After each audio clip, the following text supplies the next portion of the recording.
Trilani bus operators not worried about losing business to new school buses.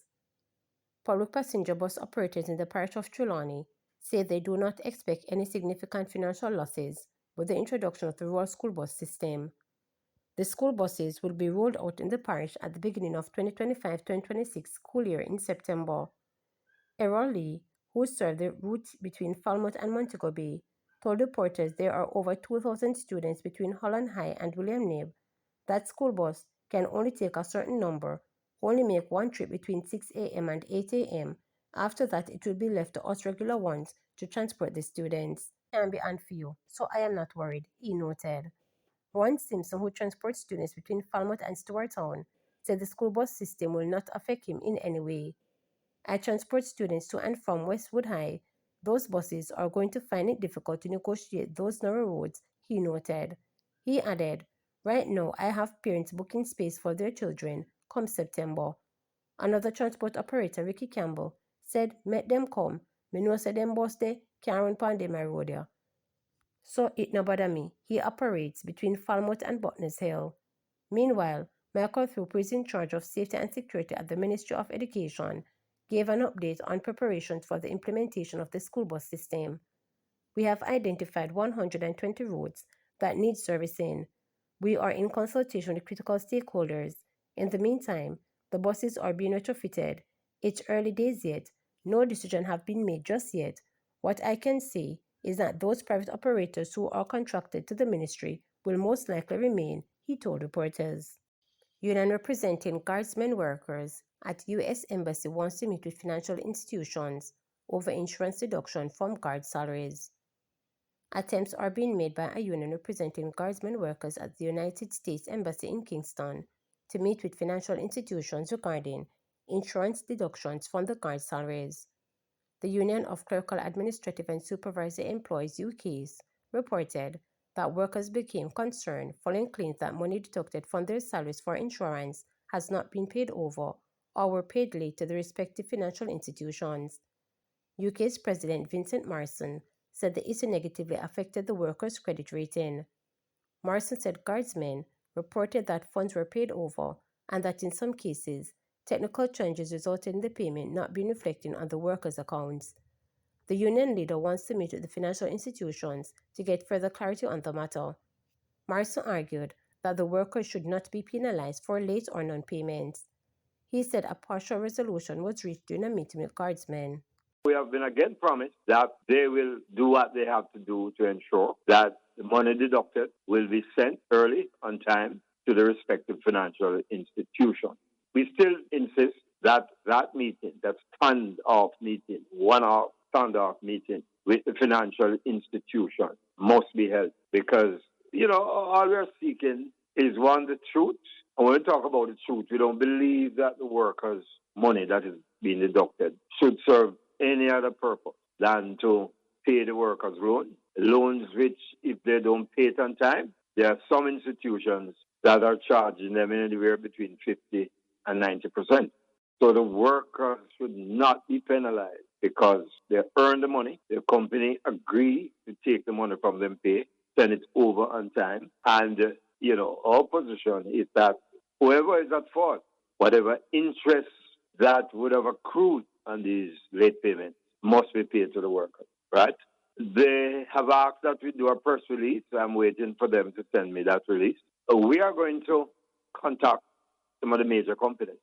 So the meeting yesterday resolved partially that issue. There are a number of other issues that we discussed, but one of the things that we have agreed to at the meeting is that there will be a monthly meeting because we believe if there's a monthly meeting, the problem could be cauterized for the benefit of all in a more timely manner. So we thought that was a good outcome of the meeting yesterday.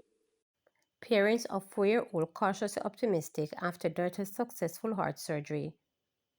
4-year-old Alicia Samuels is now in recovery after a successful heart surgery on Wednesday at Bustamante Hospital for Children. And while her parents say they are not fully at ease just yet, they are breathing easier now that the most critical stage is behind them. She's okay, she's still in the ICU, but She is a lot better than before, and they have her on medication, her father, Omar Samuels, told reporters on Thursday. We haven't had much sleep, but we're okay.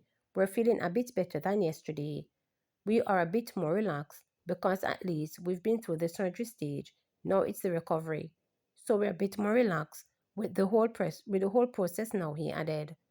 Samuel said he felt a weight lifted off his shoulder about 7 p.m. Wednesday when he first received the news that his daughter had made it through the surgery.